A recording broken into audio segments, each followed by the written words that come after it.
हमारे खास मुलाकात कार्यक्रम में आप सभी दर्शकों का स्वागत है। आज इसी श्रृंखला में हमारे साथ मध्य प्रदेश श्योपुर से पधारे कवि साहित्यकार कमल राठौर साहिल साहब हैं। साहिल साहब वरिष्ठ साहित्यकार हैं। इनका जाना पहचाना नाम है। देश भर में इन्होंने अपनी रचनाएं प्रस्तुत की है और काव्य मंचों से जुड़े हुए हैं।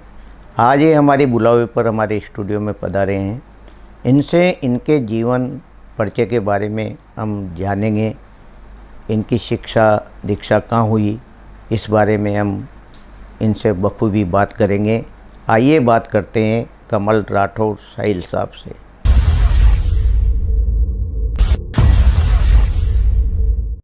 कमल जी, आपका हमारे स्टूडियो में बहुत बहुत स्वागत है। ये आपका स्नेह है कि आप मध्य प्रदेश श्योपुर से चलकर हमारे यहाँ पहुँचे, इसलिए तहे दिल से आपका धन्यवाद करते हैं। बहुत बहुत शुक्रिया। कमल राठौर साहब, सबसे पहले आप अपने जीवन परिचय के बारे में हमारे दर्शकों को बताएं। आप कहाँ से हैं, शिक्षा दीक्षा आपकी कहाँ हुई और काव्य यात्रा से आप कब से जुड़े? मेरी शिक्षा दीक्षा श्योपुर में ही हुई जी। मैंने एमए किया है हिंदी से जी। और साहित्य की शुरुआत हुई 96 से। 96-7 से मैंने लिखना चालू किया और अखबारों में प्रकाशित करवाना चालू करा। जी जी। धीरे धीरे धीरे मैं इस लाइन में बढ़ता गया। उस टाइम पे आर्टिकल भी लिखता था, कविता भी लिखता था। जी जी। तो इस तरह 96 से चालू हुआ और 2003 तक मैं लिखता रहा। जी। फिर अचानक यूँ हुआ कि एक बहुत लंबा अंतराल आया। जी। अंतराल 2003 के बाद में बिल्कुल कलम छूट गई। जी जी। और इन 14 सालों में जी 14 सालों में मैंने एक अक्षर अपनी नहीं लिखा। जी। फिर लॉकडाउन लगा और लॉकडाउन से फिर से एक बार अचानक ही दिमाग में तरंगे आने लगी। जी। कि अलौकिक तरंगे जिसको बोलते हैं, कि कोई दिमाग में ऑटोमेटिक विचार आने लगे, कविताएं बनने लगी, शायरी बनने लगी। बहुत बढ़िया। और मुझे मजबूर हो गए उसको लिखना पड़ा। बिल्कुल। तो 2020 से जब पहला लॉकडाउन लगा तब मैंने अपने पारी की दूसरी शुरुआत की और धीरे धीरे फेसबुक के ग्रुपों से और फिर वापस अखबारों में प्रकाशित करवाना चालू किया। जी जी। सब जगह अखबारों में प्रकाशित होने लगी। उसके बाद धीरे धीरे धीरे धीरे मैं 25 राज्यों में मेरी रचनाएं प्रकाशित होने लगी। आर्टिकल प्रकाशित होने लगे, कविता प्रकाशित होने लगी। जब 25 राज्यों तक एक ही दिन में पर डे मेरी एक ही दिन में 10-10, 12-12 रचनाएं प्रकाशित होती थी। जी। अलग अलग राज्यों में जी एक जी। ही दिन में प्रकाशित होती। जी। कमल जी, आप अपना साहित्य गुरु किसे मानते हैं? जब आपने लिखना प्रारंभ किया, प्रेरणा स्रोत आपके कौन रहे? सच कहूँ तो मेरा साहित्य गुरु कोई भी नहीं रहा है। जी जी। हाँ, मैंने किताबों में पाठ्यक्रम हिंदी में जो पढ़ा है, प्रसाद है, स्मितानंद पंत है, निराला है, इन्हीं से मेरे को प्रेरणा मिली। और सबसे बड़ी प्रेरणा उस टाइम पे एक पाठ्यक्रम में हिंदी में 7वीं 8वीं में जब मैं पढ़ता था तो एक कहानी में एक लाइन थी। जी। वो लाइन कुछ इस प्रकार की थी कि हाँ, उस भग्न रागनी का विषाद ही मेरी कला का वैभव है। तो ये लाइन ही मुझे प्रेरणा देती रही। इसमें विषाद मतलब दुख से। जी। दुख से ही प्रेरणा मिलती है। कि जब तक आपके अंदर दुख नहीं होगा, एक टीस नहीं होगी, वो चाहे समाज के प्रति हो या समाज में जो आडंबर चल रहे हैं वर्तमान परिदृश्य के हिसाब से, तो उस हिसाब से मैंने लिखना चाहा। जो टीस भरी होती है वो कागज़ पर उकेर कर एक साहित्य का रूप सामने आता है। यही काम आपका रहा कमल साहब। कमल जी, आपने किन किन विधाओं में लिखा और अब तक कितना लिख चुके हैं आप? मैं अधिकतर कविता को गद्य विधा में लिखता हूँ जी। और कहानियाँ भी लिखता हूँ, जीवन यात्रा प्रबंध वो भी लिखता हूँ। जी जी। कविताएं मेरी अब तक कम से भी कम 200 कविताएं हैं जी। जो अब तक मैं लिख चुका। 60 गज़ल है जो लिख बहुत चुका, और शायरी है, जी। आर्टिकल लिखता हूँ। बहुत बढ़िया। कमल जी, जब आपने लिखना प्रारंभ किया, आप बता रहे कि काफ़ी लंबा अंतराल का ब्रेक भी रहा। जब प्रथम बार कोई भी साहित्यकार या कवि लिखता है और जब उसकी कोई भी रचना किसी भी अखबार में या किसी भी प्लेटफार्म पे प्रकाशित होती है, तब कैसा एहसास होता था आपको, कैसा लगता था उस समय? ये मेरे लिए उत्साह का और तालियों का काम करती थी। जी। जैसे कोई कवि कविता सुनाता है और तालियों से उत्साह आता है, आत्मविश्वास बढ़ता है, कॉन्फिडेंस बढ़ता है। जी। तो जब मेरी अखबार में रचनाएं प्रकाशित होती थी तो मुझे बहुत अच्छा लगता था। लेकिन एक भूख होती है और आगे बढ़ने की। बिल्कुल। क्या? तो इसके बाद में मैं विदेशों तक मैंने रचनाएं प्रकाशित करवाई। अमेरिका के अखबारों में मेरी रचनाएं प्रकाशित होने लगी, कनाडा के अखबारों में प्रकाशित होने लगी। तो मुझे बहुत अच्छा लगता था कि देश विदेशों में भी एक श्योपुर जो बहुत छोटा सा एरिया है, जिला है, कि विदेशों तक भी नाम हो रहा है श्योपुर का। जी जी। कमल जी, आप जिस एक छोटे से ज़िले से आते हैं, जिला ही है जी, तो वहाँ भी क्या साहित्यकारों का एक जमावड़ा है या गोष्ठियाँ आयोजित होती है क्या? मतलब आपको जैसे प्लेटफार्म मिलता गया और आप उन काव्य गोष्ठियों में शामिल हुए? कहने को तो श्योपुर गजानन माधव मुक्तिबोध की नगरी है। जी जी। गजानन माधव मुक्तिबोध की शिक्षा, शुरुआती शिक्षा श्योपुर में ही हुई। जी। और साहित्यिक क्षेत्र भी श्योपुर में बहुत बड़ा नाम है। कई शायर और कई कवि श्योपुर से निकले हैं। जी जी। बहुत अच्छा नाम है साहित्य का श्योपुर में। जी। कमल जी, कोई रचना हो आप द्वारा स्वरचित हमारे दर्शकों को सुनाए। मैं आपको पहली ही रचना सुनाता हूँ। जब मैंने 97 में ये रचना लिखी थी, जी जी, लगभग सब अखबारों में देश विदेश में प्रकाशित हो चुकी है।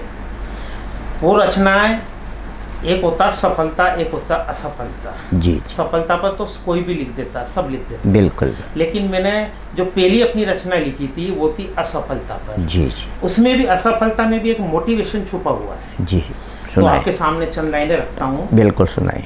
कि असफलता जिसके कल्पना मात्र से सिहर उठता में, असफलता जिसके कल्पना मात्र से सिहर उठता में, और विचार निकाल फेंकता मन से किसी कचरे के ढेर में। वाह। मगर होनी अनहोनी को न टाल सकता मैं। अभी तो शायद शुरुआत है, अभी तो शायद शुरुआत है। अभी तो न जाने कितनी सफलताओं को छूना है मुझे, फिर भी न जाने क्यों असफलता का नाम सुनते ही कांप उठता हूँ मैं। जी, बहुत बढ़िया। कमल जी, आपने जितना भी लिखा और आपकी प्रकाशित पुस्तकें हैं, कुछ बताएं। मेरी पहली प्रकाशित पुस्तक 2023 में जनवरी में जी प्रकाशित हुई, जंग जारी है। जी। आगे आपका क्या मानस है, किस तरह आपकी जो लिखी लेखनी वह पुस्तक कृति के रूप में सामने आएगी, क्या मानते हैं आप? मेरा मानना है कि जो मेरी प्रकाशित पुस्तक है जंग जारी है, जी जी, इसमें सामाजिक जो आडंबर फैले हुए हैं, पुरानी रूढ़िवादियाँ फैली हुई है, उसी के ऊपर मेरी ये पुस्तक है।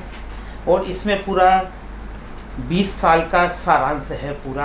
अभी तक मेरी जितनी भी रचनाएं हैं, नई है, पुरानी है, सब रचनाएं इसमें है। तो मैं चाहता हूँ कि ज़्यादा से ज़्यादा लोगों तक ये पहुँचे और इससे लोग बात प्रेरणा लें और समाज में एक बदलाव आए। जी। कमल राठौर साहब, अब तक आपने कितनी तो कविताएं आप लिख चुके, इसके अलावा भी आपने कथाएं या लघु कथाएं लिखी, क्या लिखा अभी तक आपने? अभी तक मैंने कई कहानियाँ भी लिखी है, आर्टिकल लिखे हैं, लेख और लेख लिखे हैं जो सामाजिक रूढ़िवादिता है, चाहे दहेज प्रथा हो, चाहे मृत्यु भोज हो समाज में, ये नारियों के ऊपर, नारी के उत्थान के लिए, और जो सामाजिक परिदृश्य रहते हैं वर्तमान के, उन पर मैंने आर्टिकल लिखे हैं। उन्हीं के आधार पर मैं कविता लिखता हूँ। एक कवि जो समाज में देखता है, बिल्कुल, वो ही उकेरता है। बिल्कुल। कमल राठौर साहब, आप जो साहित्य क्षेत्र में काम कर रहे हैं, तो काव्य गोष्ठियों में भी आप भाग लेते होंगे, कई मंच साझा किए आपने? जी, मैंने बहुत मंच साझा किए हैं। जी। मैं कोटा में भी मंच साझा किया है, इंदौर में, गुजरात में, गुजरात अहमदाबाद, मथुरा उत्तर प्रदेश, जी, लखनऊ उत्तर प्रदेश, जी, और अपने श्योपुर का निजी जो गोष्ठियाँ होती है उसमें भी मैं शामिल होता हूँ। जी।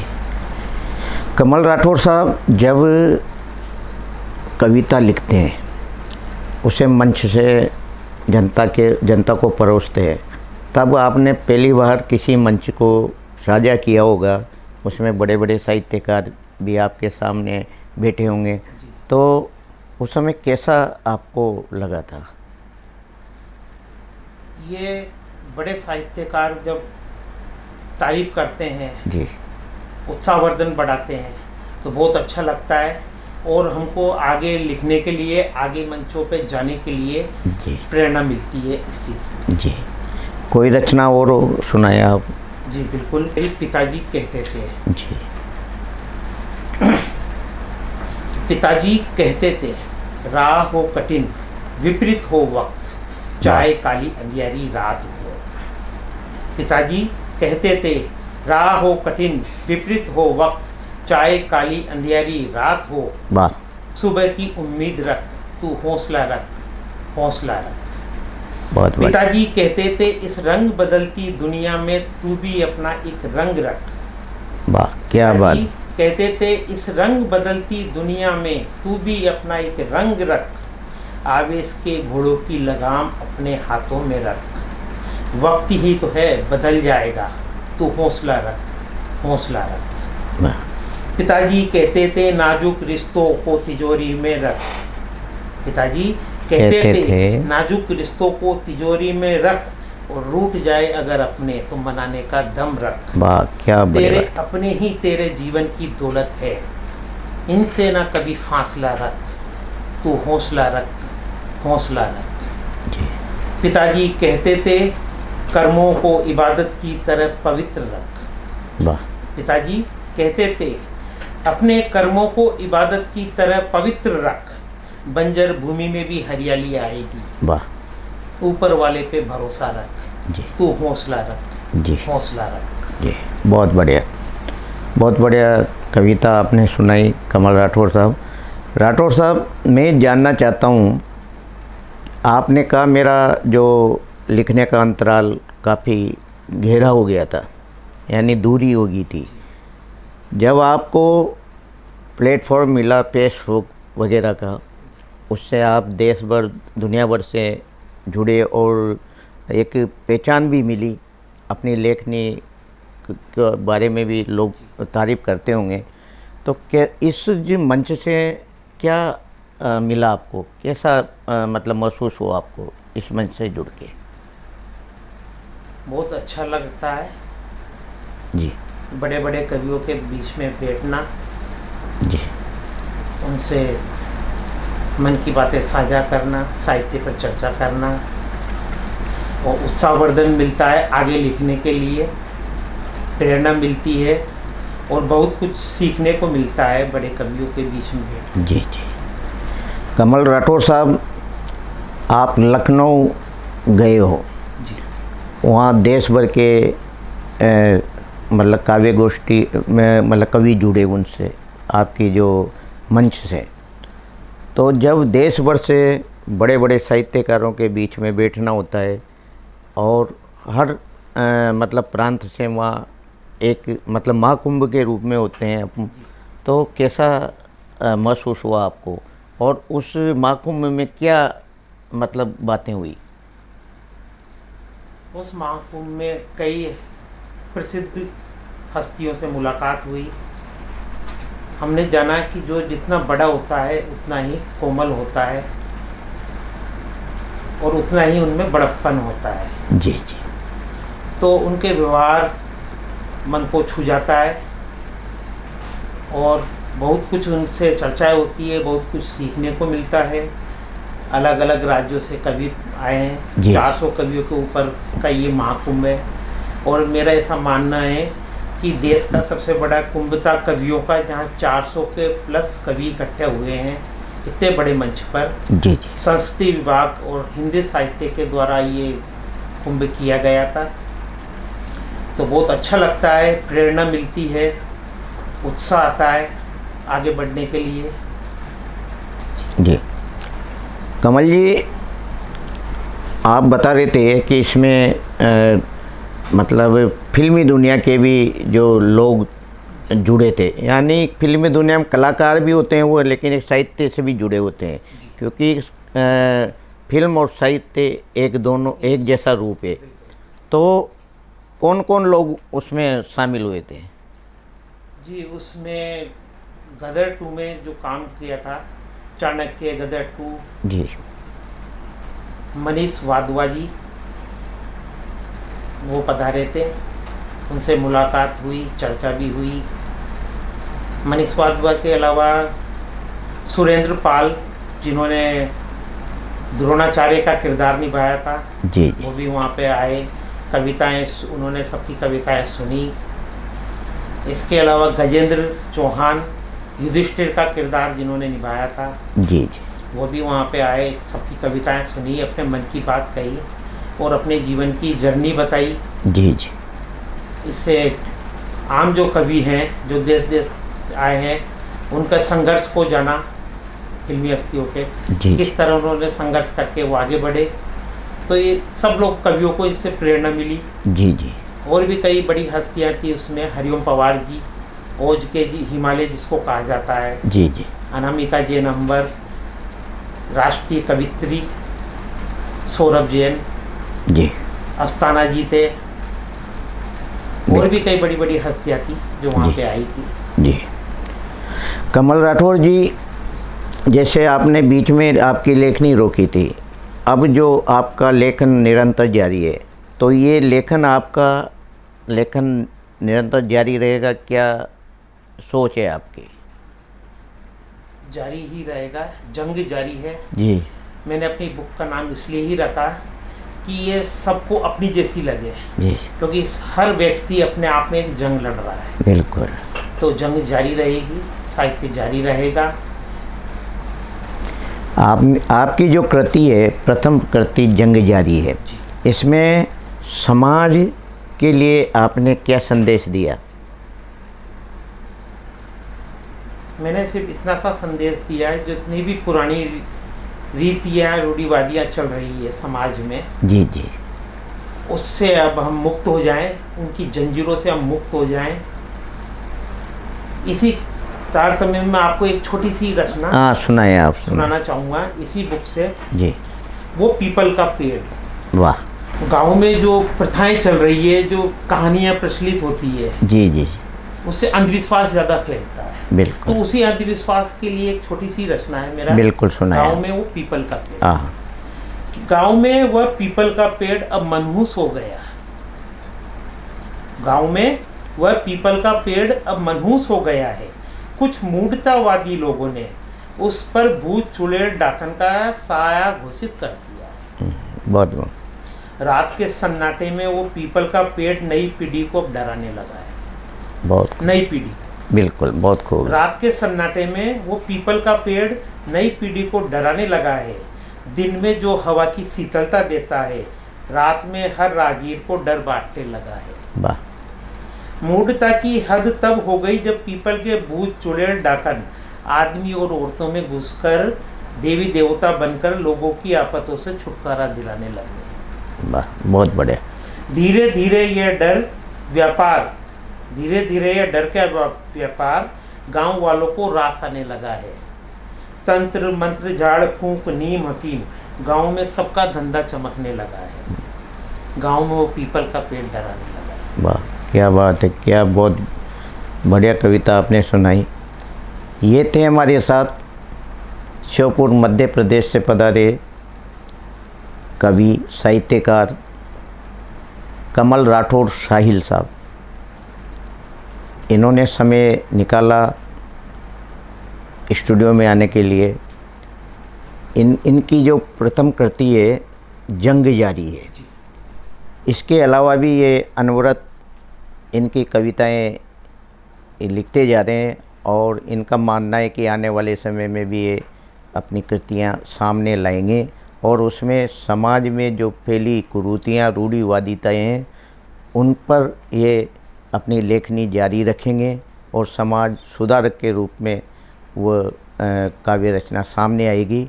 आज ये हमारे स्टूडियो में पधारे, आपका बहुत बहुत धन्यवाद। बहुत बहुत आभार।